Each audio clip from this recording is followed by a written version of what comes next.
Did everyone have a good lunch? Make new friends? I made a new friend. She's awesome. I think a few people are still rolling in, but in the interest of keeping us on time, we will get going. And before we begin, I do want to thank our two keynote session sponsors today, American Bank and Trust and MedCenter Health. Thank you for sponsoring our keynote. This next talk is about something that I think everyone in the room can relate to, the balance between work and life, and everything that fills the spaces in between. Our keynote speaker brings perspective on what it means to lead, adapt, and stay grounded through both challenge and change. Savannah Dupree is a breast cancer survivor, a former Army officer, and a motivational speaker who has 15 years of development experience in transformational change and leadership development. She currently serves as Chief of Staff for the Growth Office within a leading medical organization where she drives innovation, team development, and business improvement initiatives. Savannah's story is one of resilience and clarity and purpose, and her work helps others navigate uncertainty, take ownership of their mindset, and lead with heart. So please help me in welcoming our keynote speaker today, Savannah Dupree.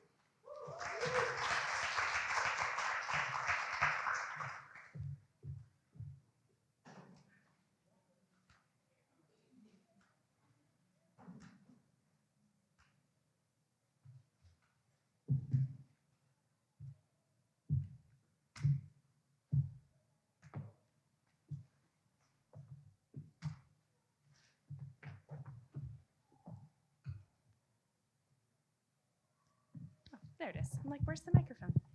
That'll probably be good to know. Okay. All right.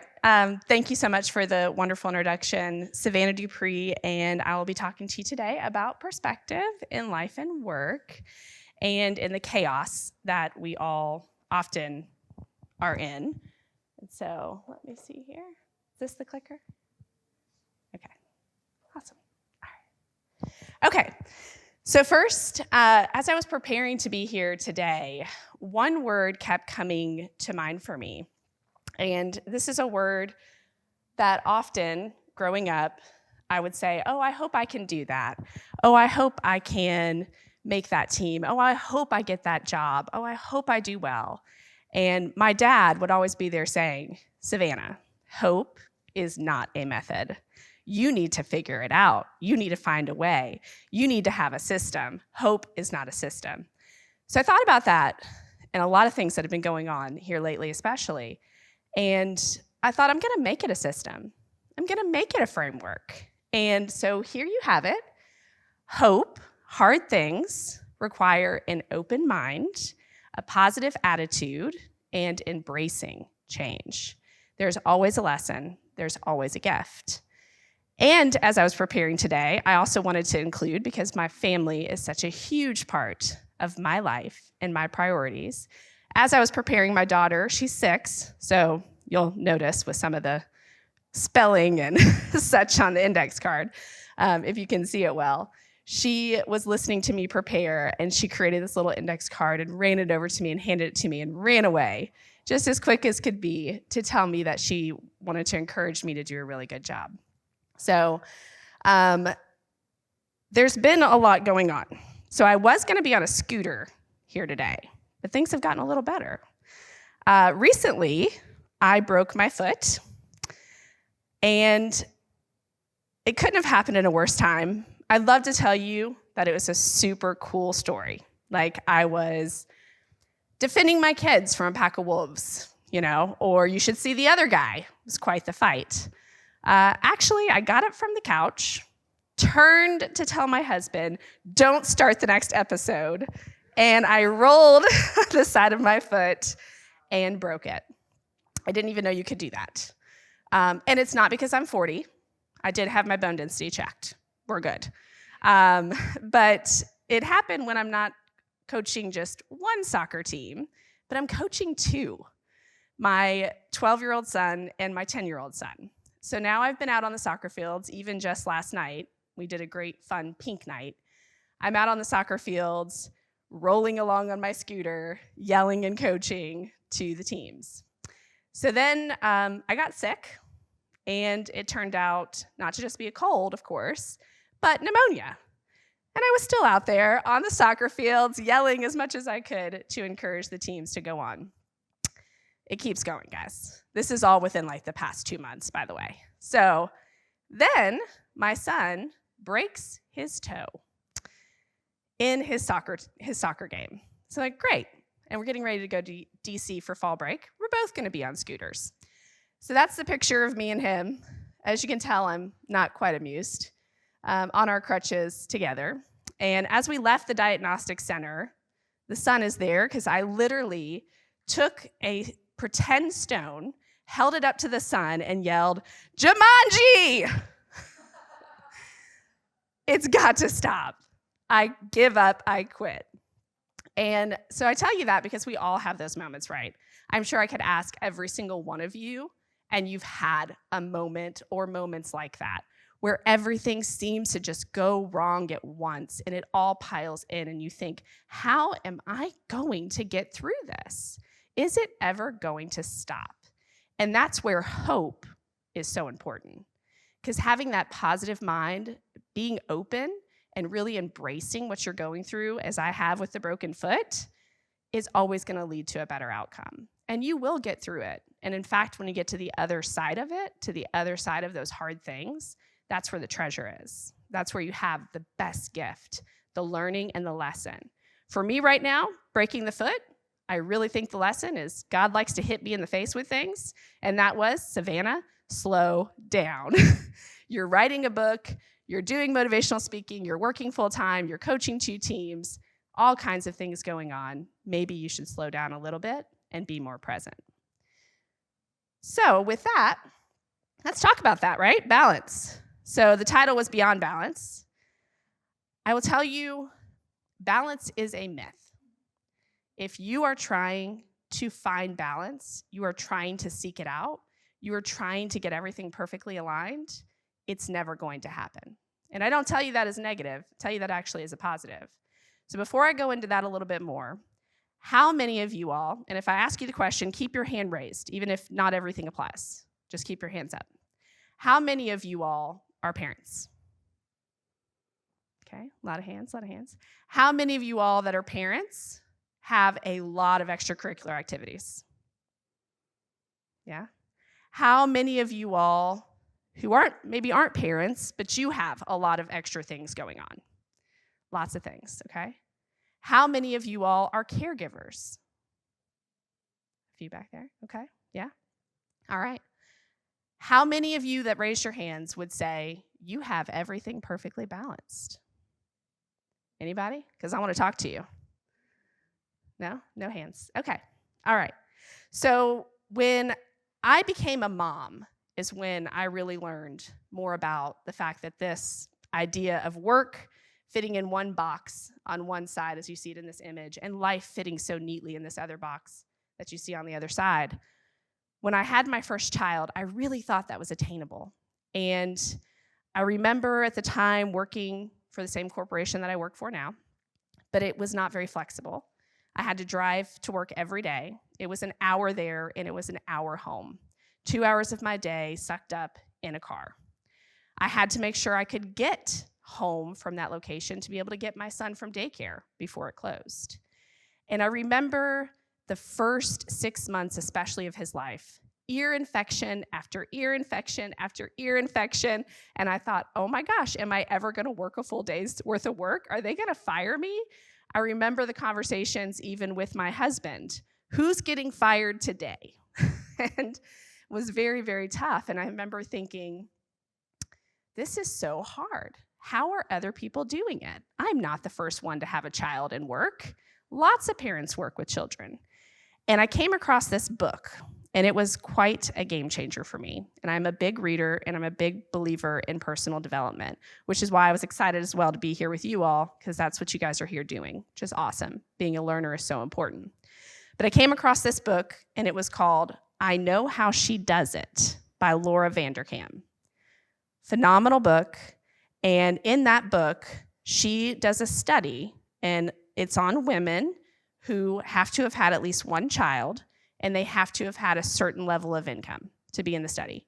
And she has them keep track of their time over 168 hours. Because many of you probably don't know, if you haven't paid attention, every week has 168 hours in it. Yet we often judge ourselves within the last 24 hours of life, rather than looking at the full week and what we've been able to accomplish. And so she had them look at the whole week, and then she had them share strategies that they were doing to be able to be a mom and have a career and do all the other things, house cleaning and being a good, spouse and having time for friends and all of those things. And so one of the biggest strategies that I pulled from this book, the biggest lesson that I had, is that balance is a myth, and that instead, we should think of it as a mosaic. This was huge for me. A mosaic, as you see here, is jagged, it's creative, all the pieces don't match up, they don't all go together perfectly, but it's beautiful. And how you place your tiles of your mosaic is up to you. And instead of trying to balance, finding strategies to go in between work and life in any given time is where you'll find a much simpler approach and much easier to do. And couple of ways that I'll give you that I've done this is, after reading this book, I started going to work earlier. I would get to work earlier than my peers, and I would use that time to decide on the top 3 things, my 3 priorities that I needed to accomplish in that day to feel like I was productive and that I had had a productive work day. No matter what happened, if I got those 3 things done, that was success. And so if I got that phone call at 11 o'clock, hey, your son is running a fever, it's probably another ear infection, then I knew I could go pick him up, and I knew I still had maybe 1 or 2 things left on my list to get done, and I could accomplish those from home. The other strategy that I learned was I needed to leave every day at 4 o'clock. Even when people around me were giving me the story I tell myself, those judgy stares as I went out the door and they're still sitting behind their desk working. And I did that because it was so important that I get home, pick my son up, be able to cook dinner, and spend quality time with him before bed. And then I would get back to work for a couple of hours after he went to sleep. And that was placing the tiles. Just like I do today, which now is much, much more flexible, thanks to COVID. That's one of the gifts, right? We all remember COVID, or we are trying to forget. But that was one of the gifts, is flexibility. And even today, there may be an event or something at the school that I want to attend for my children. I go. And I come back, and I make sure I still get my top 3 things done for the day. This has been very successful for me. I've continued to move up in my career, and I've continued to use this strategy. It's not let me down yet. And so I would encourage you all to not think of work and life as if they have to exist in parallel across from one another. Find the way to blend them together in a way that works for you. Put together your own mosaic, and that will prove to really be a game changer, I think, for each and every one of you. Whether you're a parent or a caregiver or just an individual who does not have children, but you have lots of things, lots of purpose, lots of things you want to do in your life, you'll find that viewing it as a mosaic will be a much, much better strategy. So the learnings here: create your mosaic instead of a balance, and then quality of time versus quantity. And so I want to hit on this real quick.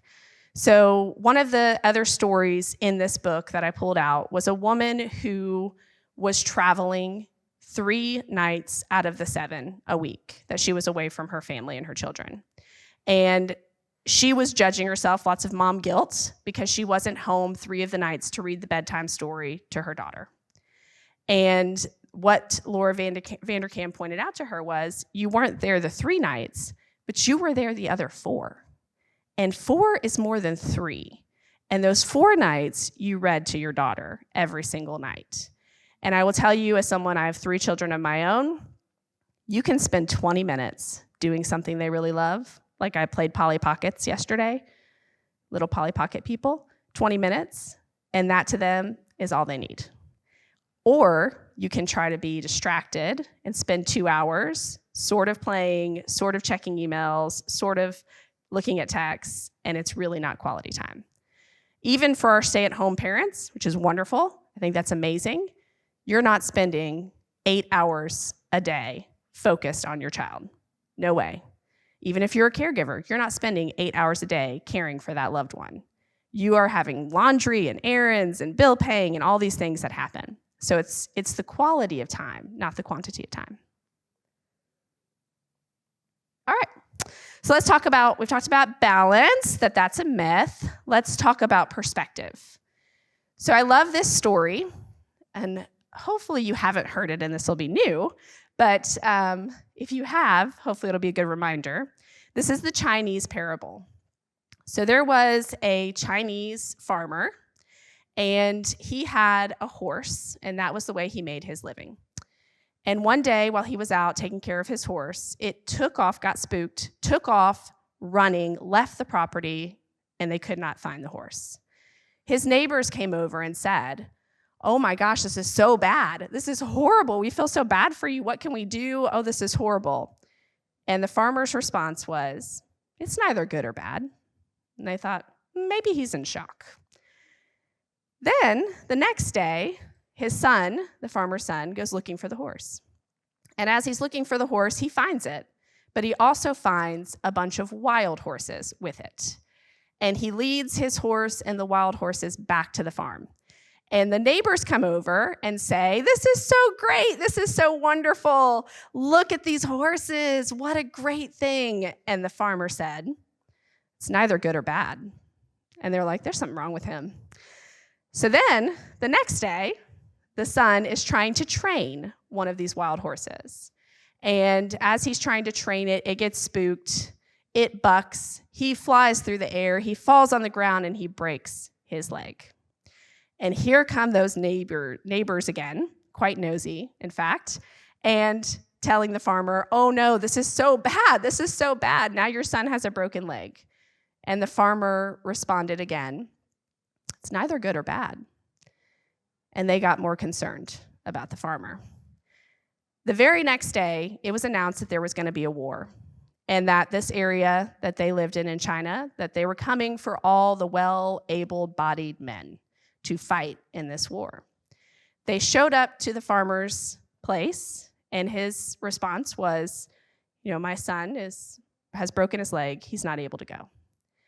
And again, the neighbors came over and said, "Oh, this is such good news. Oh, this is so wonderful. Now your son doesn't have to go off to war. That's so amazing." And the farmer said, "It's neither good or bad." And his point was, we never know whether something is going to be good or bad. We often label it, usually as bad, when we have no idea what's really going to happen next. And if we're focused on continuously developing and improving ourselves, we're always going to be looking for the lesson and the gift in everything. And so it never truly is good or bad. And so, would you believe that I owned a donut shop? Yeah. I owned a donut shop, and I actually did the marketing myself. So a little connection with you all on marketing.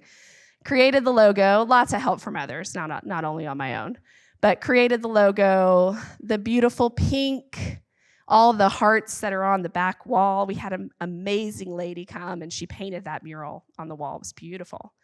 And so we started this donut shop because we wanted to provide employment opportunities with people with special abilities, something that's very, very near and dear to my heart. The partners that we went into with, their son had Down syndrome. And he was very, very closely connected with the other folks in the community who had children with special abilities, which is what we refer to if they may have autism or Down syndrome or a traumatic brain injury. We don't see it as being handicapped or things like that. It's special. And I'll tell you, these employees, they worked harder than anybody I've ever seen. They show up even when they're sick, and they're excited to be there. Quite a lot of learning. And so we opened up this donut shop with that purpose, employing 45 individuals with special abilities. And we were all over the news. I don't know if you all ever heard about us. Whole lot of love donuts. We were all over the news with our pink walls and our pink boxes. And there were lines, you all. Lines that went so far out into the parking lot to get into our donut shop. We chose not to do a drive-in or drive-through, even though we had coffee. We really wanted to encourage people to come in and be with our employees and see how much they were capable instead of seeing them as maybe not being able to do the things that we can do. And so we did. We had lots of families that came and they supported us and they bought our donuts, and we did really cool donuts. So I had to make sure I included some that were kind of in the line of your marketing Scaries. And so lots and lots of fun. And then 10 months later, would you believe we closed? We had to shut the doors. It's very sad. It's very tough, right? Maybe some people would say it was bad, right? All the neighbors running over. Oh, it's so sad. It's so awful. It's so bad. At the time, I can tell you, we did. We felt that way. We felt like we failed. We felt sad for our employees that this didn't work out. Learned a lot about business. It's tough, especially coming off of 2020, coming off of COVID, real hard. The cost to run a small business is tough. But what we ended up finding out is, just like the Chinese parable, there was so much more good, so much more things that came, so many more lessons that came out of that experience than those doors shutting. We had many of our employees, still today, that went on to get wonderful jobs. One, in fact, that went on to get a career that she would have never had she not worked at this donut shop. I even ran into a few people from the community at an event that I went to not too long after our doors closed. And she approached me and told me, she said, there are so many conversations happening now about people with special abilities. And the only thing I can think is it has to be because of your donut shop. And that was awesome to get to hear. And so one of our employees in particular, she still keeps in touch with me. And I think of her often because when we first hired her, she would message us, me and my husband and our partners, probably every 3 days. And her question was always the same. Are you going to fire me? And yes, and every time I had to reassure her, no, why would we fire you? You show up, you're dependable, you do a great job. Every other job she had, they had no idea how to work with her because she had a traumatic brain injury, and she had some quirkiness about her because of that. And so she often every time she would get fired and lose her job. She now, to this day, still has employment in a great career, and she's doing wonderful since our donut shop. So, find the lesson, find the gift. Hard things are going to happen, but just like with the acronym HOPE, hard things require an open mind, positive attitude, and embrace that change, and you will find the gift in the lesson. So let's keep going a little. So you're like, okay, Savannah, I hear you, but what if I'm in a hard time right now? Or what if I'm going through some things and I just can't seem to find the positive, and it's so much harder than you're making it sound, right? I hear you. There is neuroscience behind this. In our brains, we have pathways. One that goes to negative town, like what you're seeing behind me. There's a pathway there to negative town. And there's one that goes to the positive side of our brain. We are naturally more wired, and typically for most of us, our brains have paved down that negative town path. We have gone down that path so often that it is the preferred choice of our brain to take that route. You've got to train your brain to go the other direction for most of us. I took an amazing course on positive intelligence where I was able to learn some really, really cool strategies and techniques to help me, even in the moment, train my brain to go to the positive side. And so, for example, if you're in a meeting, probably talking about maybe a marketing campaign with some various business owners or someone you're working with, and you may have that person who always plays the devil's advocate, right? We all know that one. That one that shows up and you're like, I've got this really great, cool idea. And they're like, well, but did you think of this? Did you think of that? Well, what if it doesn't reach these people? Have you looked at the data? Do you know how many people you're even trying to target? Right? Like the one that shows up with all those questions and you immediately think, the story you tell yourself is, they don't like my idea and they don't like me. And then you start to spiral, some of us, right? Well, maybe I'm not good at this. Well, maybe I should rethink my career. Well, maybe this was a bad idea, right? And we start to do that.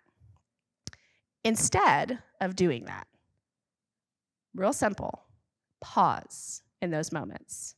Pause in those moments and force yourself to go to the positive. And the way that you can do that, really simple technique that I learned is, and I'm going to have you all practice it, is close your eyes and you put your finger, index finger, and your thumb together.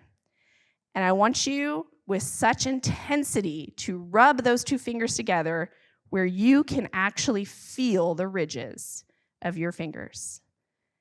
Just do that motion. Okay?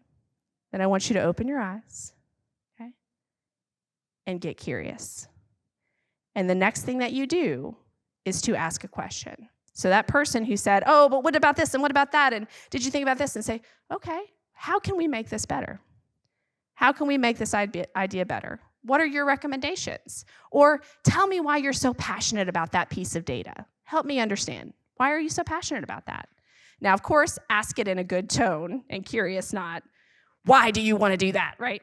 Make sure your tone is good. But ask questions, get curious, and I guarantee you, you're going to have better relationships with the people that you work with. You're going to be more connected. They're going to trust you more, and they're going to come seek you out because you're showing that you want to learn and that you're a learner and not a knower, and that you're using the positive part of your brain. So that simple technique. Now, if you're in front of people, I've learned to get really creative with it and just kind of rub my fingers behind my back in those tough conversations and meetings. Or if I'm on a virtual meeting, you can't see my fingers. You don't have to close your eyes. You can get pretty good at it just as a tactile tool to tell you, I've got to pause here and I've got to go another direction. And another way that you can do it, if you're more of an auditory type of person, is to listen for the sound you can hear closest to you, and then listen for the sound that you can hear furthest away. And again, with that one, really closing your eyes is key, but that again will also just kind of be a reset for you. So you don't go down that negative path, you really push yourself to think positively, to take it positively. Most people have good intent, right? Most people are not showing up because they want to criticize you or they want you to think you're not doing a good job. We often make those stories up ourselves and build up a lot that really isn't there. So taking that time and just pausing and trying those techniques, I think will really, really serve you well. So learnings here is find the lesson in everything. There's always a gift, even in the hardest times. And pause. Give yourself time when someone says something that you know you're going to take negatively. Give yourself time to just pause and make a curious choice instead of get defensive, because getting defensive isn't going to help anybody, especially you. All right, so let's talk about balls, bouncy balls. Those are fun. Coca-Cola CEO, Brian Dyson, he gave a 1991 commencement speech, and I absolutely love his metaphor, which is we all have balls up in the air. Some of them can bounce, they're bouncy balls. and some of them are glass. And when we drop them, they are going to break and they are going to shatter. And his question to them was, do you know in your life, with all the balls you have up in the air, which ones can bounce and which ones are glass? And I will tell you that I thought that I did. I really thought I knew what my bouncy balls were and what my glass ones were. And I had a lot of balls in the air. So I had just purchased my dream home, and it was across the street from my best friend. She was across the street from me growing up as well. So now our kids get to grow up together right across the street, which is so cool, such a blessing. And actually looked at that house, bought that house just through my husband's phone. He went and looked at the house, and I saw it through his phone as he went and toured it because it was 2020 and I had sick kids at home. And at the end of it, he said to me, I got to tell you one more thing. It's like, yeah, what? It's across the street from Drea. I said, put in the offer now. What are you doing? So we had just bought this house. I had just been promoted. Just got the next dream job in my career. I was so excited. It was about, like I said, mid 2020.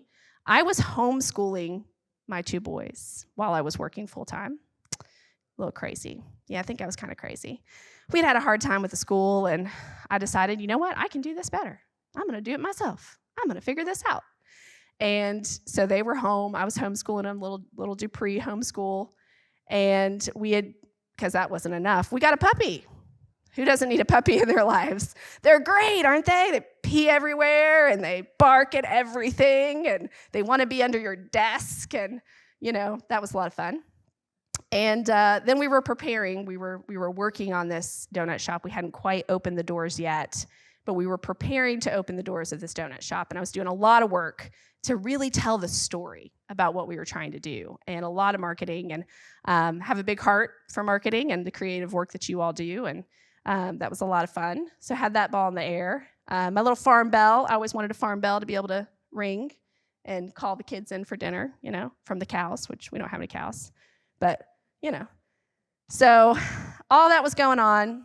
And then, surprise. I was in really good health, by the way, as well. Got a surprise ball that bounced in. Wasn't expecting it. Came out of the left somewhere. And I found a lump. I was doing a self-exam, and let me tell you, men and women, because men can get breast cancer too. Men and women, make sure you do those self-exams. So important.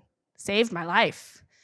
I found a lump in my breast, and I thought, because I was still nursing my daughter, my youngest, I thought that I probably had a clogged duct, right? Probably just clogged duct, nothing to worry about. So I did what I was supposed to do. I went to my doctor. By the time I got to her, it was gone. Gone. Couldn't even feel it anymore. We were like, oh, okay. Probably was a clogged duct. But my mother had had breast cancer. And so she was 45. I was almost 36 at this time. And so we thought, let's go ahead with a mammogram. So I got my mammogram done in October of 2020. And it came back just dense breast tissue. Nothing to worry about. Totally clear. Fast forward to February. We're getting real close to opening up the donut shop. And I find another lump on the top this time. Think, okay, I've quit nursing. It's been a while. That's kind of weird. So go back to the doctor again. And she says, yeah, okay, it was still there. Let's go do a mammogram and let's do an ultrasound. And let's see what this is.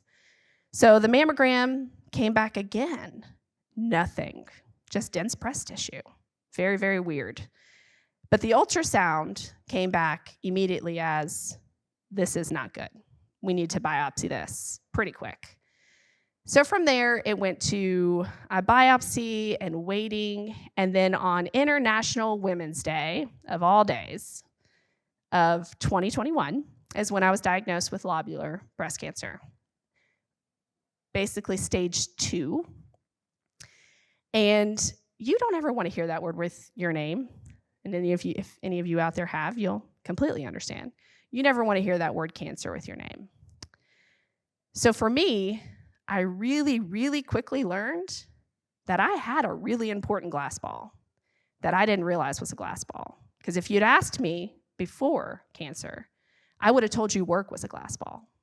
I was working so much and so hard with what I was doing, and I was tying my worth as a high achiever to my job.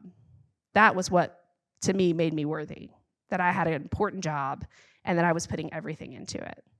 And of course, in between that and my mosaic, I was trying to fit in all the other stuff, the homeschooling and the donut shop and bouncing between work meetings and being a barista behind our counter. And I learned that when I dropped that ball of my health, it shattered, and it shattered hard. And all I wanted was that glass ball to be put back together. Everything is super important until you're sick. And then you find out that nothing was ever really important but your health. It also put in perspective for me very quickly that I had a couple other glass balls too, and that was my family, and that was my faith. And those balls, I had not been treating like glass balls. I had been treating them like they were rubber, and they could bounce, and it would be okay. And that's not true, not for me. So, continued on my journey, and I decided I couldn't control that I had cancer. But what I could control is how I showed up. And I could choose to be negative about it. I could choose to be woe is me and have my pity party and, this is just what it is now and I'm going to die and, right? I could have chose that. It's our choice in these hard times to decide how we face them. I decided I was going to take my control back everywhere I possibly could. And in one of those ways was my friends threw me a boob voyage party. And it was so fun, and it was so cool, and they really showed up for me. And that's one thing that was an awesome gift in getting cancer, is I really saw how many people loved me, how many people I had out there that I probably didn't realize would be there for me, and they were. And they showed up big. And so we had this awesome party, ta-ta to the tatas, boob voyage. They did all kinds of decorations and really fun stuff. We had a big old time. I decided, which was controversial for some, that my boobs try to kill me. I don't want them back. So I stayed flat. And I'm still proud to this day that I made that choice. And so the other way that I took my power in this experience is with my children. At the time, my oldest, he was 7. My middle was 5. My daughter was 2. And if you've ever seen the movie Inside Out, and even if you haven't, it talks a lot about core memories and how we always want those core memories to be as joyful and positive as we can make them. We really don't want our kids to have sad balls as core memories. There will be some.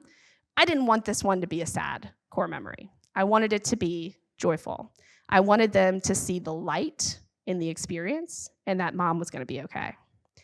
And so the way that we did that is we decided I didn't want my hair to just fall out on its own. That's my choice. I'm going to take my hair out if it's coming out. Nobody else is going to do that. And so before I started my 16 weeks of chemo that were not part of my original plan, ended up being another curveball, I had my husband shave my head. But we also made it fun, and my boys got mohawks. And that was awesome. They really enjoyed that. And we did, made that a really fun, exciting experience to have mohawks, but mom got her head shaved bald. And I will never, ever forget my little Parker here, the little one, because after I got done getting my head shaved, and I walked up to him and I said, "What do you think? How does mommy look?" And he goes, "You look like a boy." "Why do you look like a boy?" And so through tears and laughter, it was really cute. And so it showed me he wasn't sad, he wasn't upset, he wasn't scared. He was just kind of confused. Why do you look like a boy? So there's just a few of the pictures during that time. And so I love this quote from Brene Brown. One day you'll tell the story of how you overcame what you went through, and it will be someone else's survival guide. So the other gifts that I've taken from this experience is getting to talk to you all, getting to talk to people like you today and tell you about how this life-changing experience helped me really put into perspective my priorities, how I spend my time, and most importantly, how I show up for other people. Everybody has something going on in their lives. I guarantee you, every single one of you probably has something going on right now. Maybe it's not as challenging as a cancer diagnosis, but something is going on.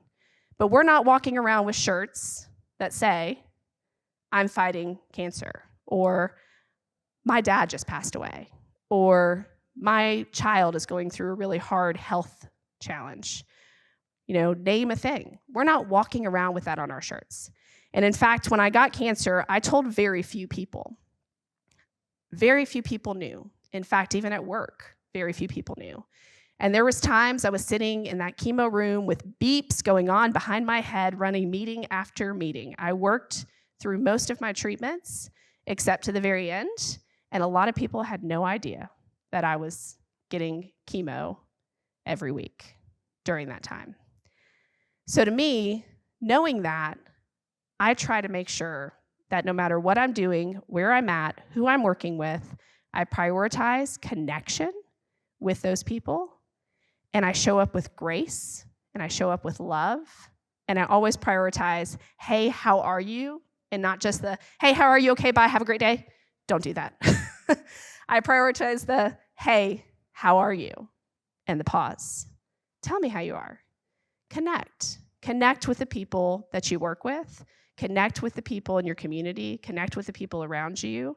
And be someone who brings positive energy and positive light to everything you show up in, because you have that control, that full control to be that light when someone else may be going through a storm. And it makes a huge difference. And I remember still the people that I was surrounded with that had no idea what was going on, but they showed up like that every single day for me. And that's truly amazing. And you each have the ability to do that. So here is, and my final journey here, completely bald and finished with chemo, and would have never believed that that was something I would have gone through. Again, starting in the journey was super, super healthy, came out of nowhere.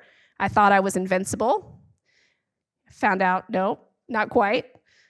And I went to a Girls Inc. conference, that's what this picture is from, and met with lots and lots of girls from across lots of middle schools and talked to them about career and where they want to go in their lives. And I will never forget, because at the end of this conference, this little girl, 7th grader, comes up to me and gives me, just out of nowhere, gives me a big hug.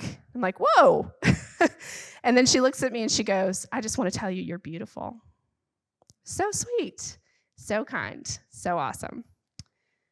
And so here's what I'll leave you with. Hope, right?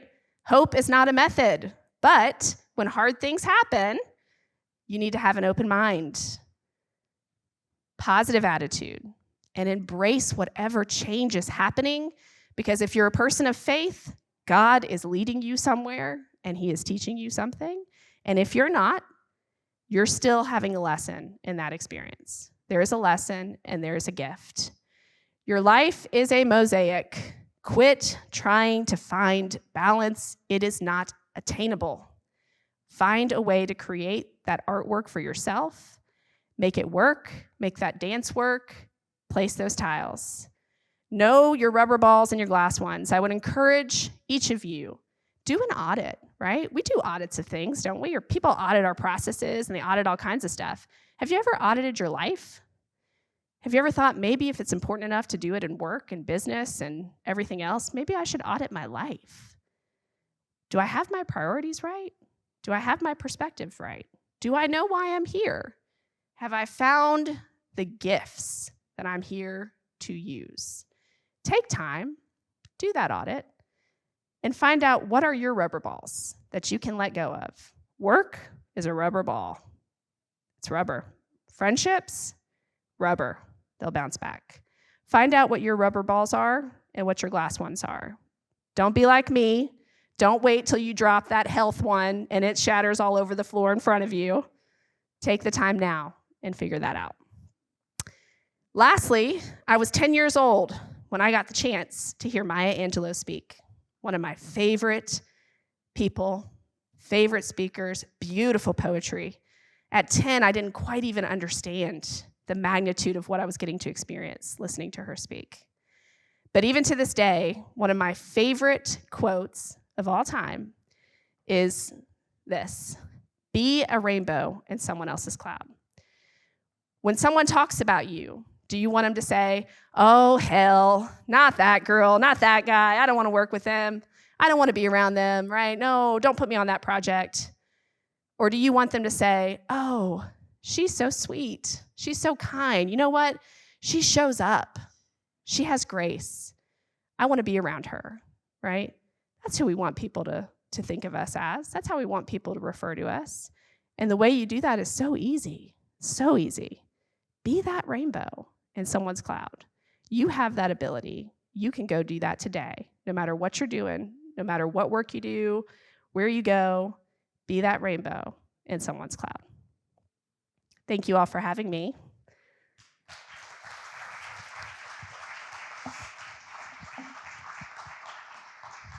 Before questions, I do some other services other than speaking. So if you do want to stay in touch or you want to connect, I do offer coaching, motivational speaking, and I do facilitate workshops. Do a lot of work around connection, helping teams build trust, creating cross-functional teams, teaching them how to be agile, all those things. And every single one of them, they all start with trust and being open and being positive. So if you have any of those needs, please reach out to me. You can scan that. I'm sure we can share it or find a way to share it with you. But all right. I will open up for questions.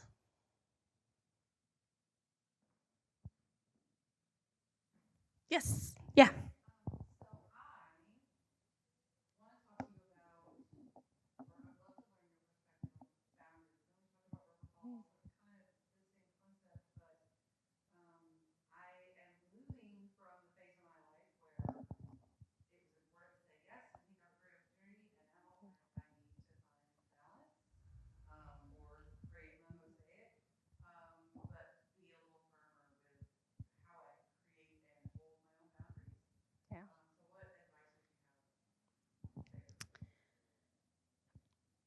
Well, I'll tell you that nobody's going to enforce your boundary except you.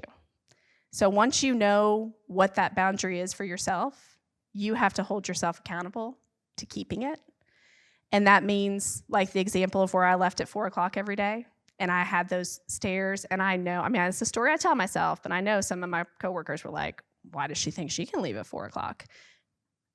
I love Mel Robbins, and if any of you all listen to Mel Robbins, if you don't, you should. Let them. And that's the key to me with boundaries.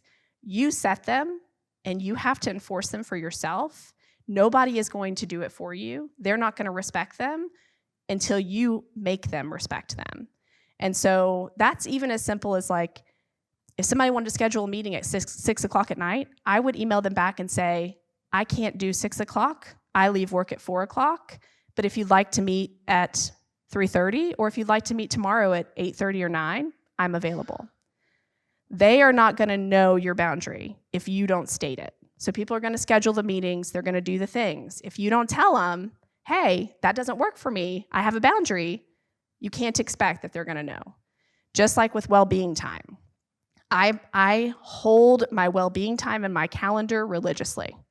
There has to be a break between meetings. Has to be. And if someone tries to schedule over that, I tell them, I can't give that time up. You have to hold it sacred, just like you would a really important meeting with a client. And you are the only one that's going to know them. You've got to enforce them. And you've got to let go of what everybody else might think about you. And that's the hardest part. It's not the boundary. It's not setting the boundary. It's not you wanting to keep it. It's you quitting caring about what other people think about your boundary. And that's hard, but you've got to do it. Let them think what they want to think. Are you doing a good job? Are you productive? Are you getting what you want out of it? Then it's a success. So, yes, ma'am.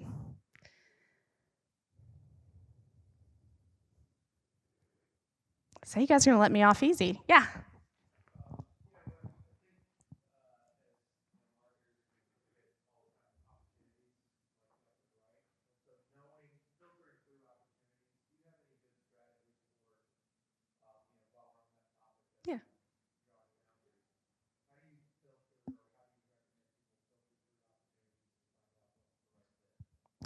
Yeah, so I'll relate that to when I was doing my job search years and years ago when I had taken a role that ended up not being a great fit. First time in my career that had happened. I'd gotten some great advice to put together on a page out of all the things that I've done. What do I love the most? What is the type of work that really gives me a lot of joy and a lot of meaning and a lot of purpose? And what is the work that I don't like so much? And I'll tell you, just the exercise of having to sit down and put that on paper really helped clarify for me the types of things I wanted to do next in my career. And I think it could help you with that situation too, to say, out of the projects and stuff that are coming my way, so many people see, the great creative work you're doing. What do I really want to take on? Because you can't take on everything. If you try to take on everything, you're gonna drop a lot of that stuff because there's just not enough hours. So I think putting down what is the kind of marketing or creative work that you really like to do the most, and what's the stuff that you don't like to do very much. And then when those opportunities come up, look at that page, and you got to keep it updated too, because things change as you grow and develop. But look at that page and go, okay, does this fit on the side of the things I really like? And then, there's probably another criteria question there too, depending if you're running your own business, which is maybe it doesn't fit, but volume's low right now, and it's not everything I love, but I need to do it because I need to make some money, and then you got to do it. But I know if business is good and your volume is good and you're trying to prioritize, I think making that list of the things you really enjoy and does it fit in there will help you stay on those jobs versus taking on stuff just because it's an opportunity.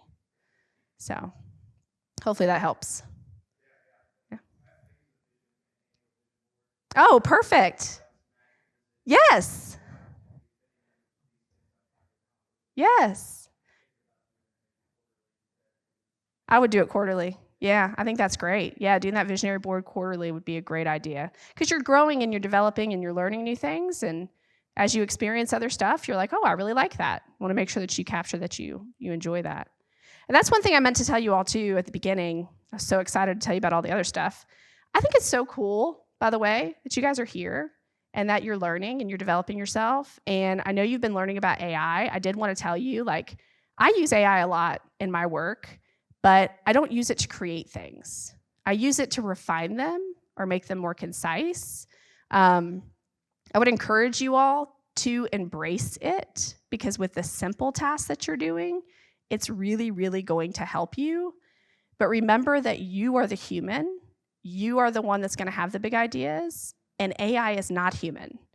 It is missing what you have naturally, which is connection to other humans and understanding how to empathize, which as marketers that create things to reach people, that's critical. That's one of your best skills is knowing how to empathize and how to reach people. AI is never going to be able to do that for you, and it shouldn't. That's where your power and your magic comes in. Use it to do the stuff you don't like to do, right? Use it that way. I use it to help me refine communications. I'll throw it in there and say, hey, give this to me at a 5th grade level. Or hey, make this a little bit more polished. It really works good for those kind of things. So I wanted to make sure to mention that. But all right, what else? I made everything really clear. Everything in life is great now. Yeah.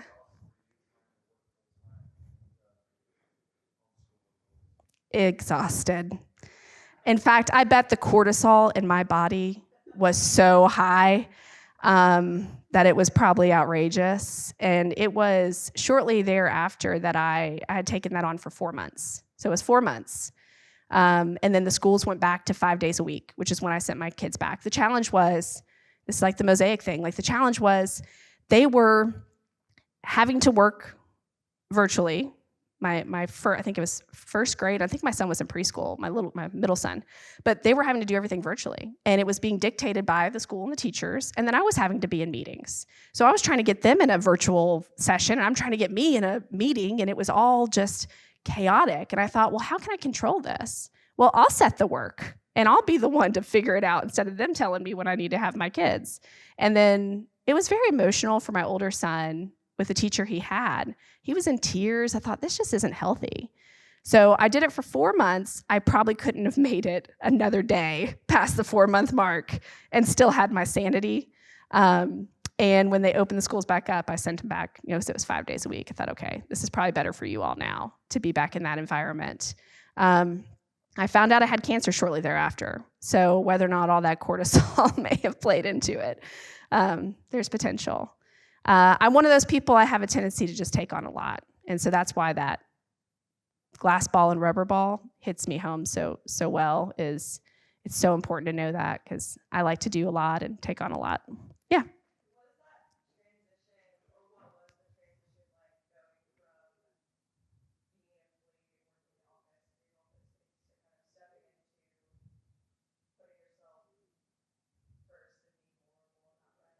Yeah.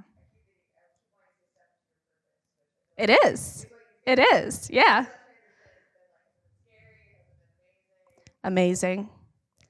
Amazing, freeing, because going through cancer, as I mentioned, it taught me so much about myself, about the gifts that I have, about the reason I'm here.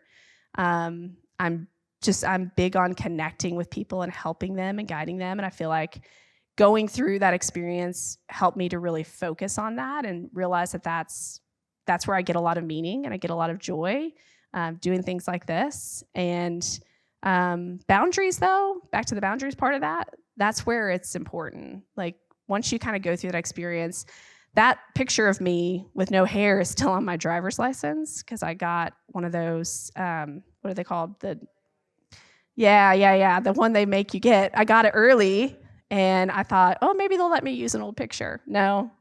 And so it's kind of been a good thing, because I look at that driver's license all the time, and I see myself with that bald head, and it's such a great reminder that, like, things can get really hard, and you can get through them.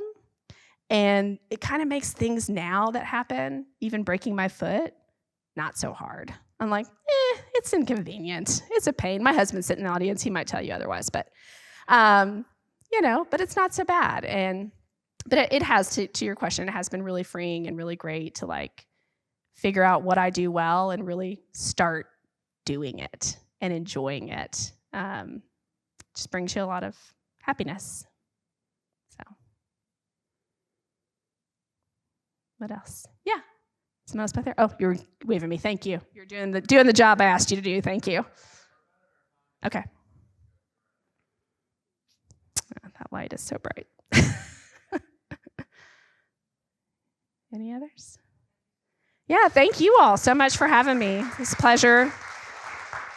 I hope the rest of the day is wonderful and exciting. So we're going to take about a 10-minute break and then come back and do some trivia, sponsored by Service One Credit Union. In the back, there are some reportedly extremely good Halloween cookies that I got from Sam's Club. So pick up a few of those, one or two of those. Yeah, I may have to get one too. And we'll get going around 1:55, 2-ish. So just a few minutes break, and then we'll go hard for the rest of the day. Thank you.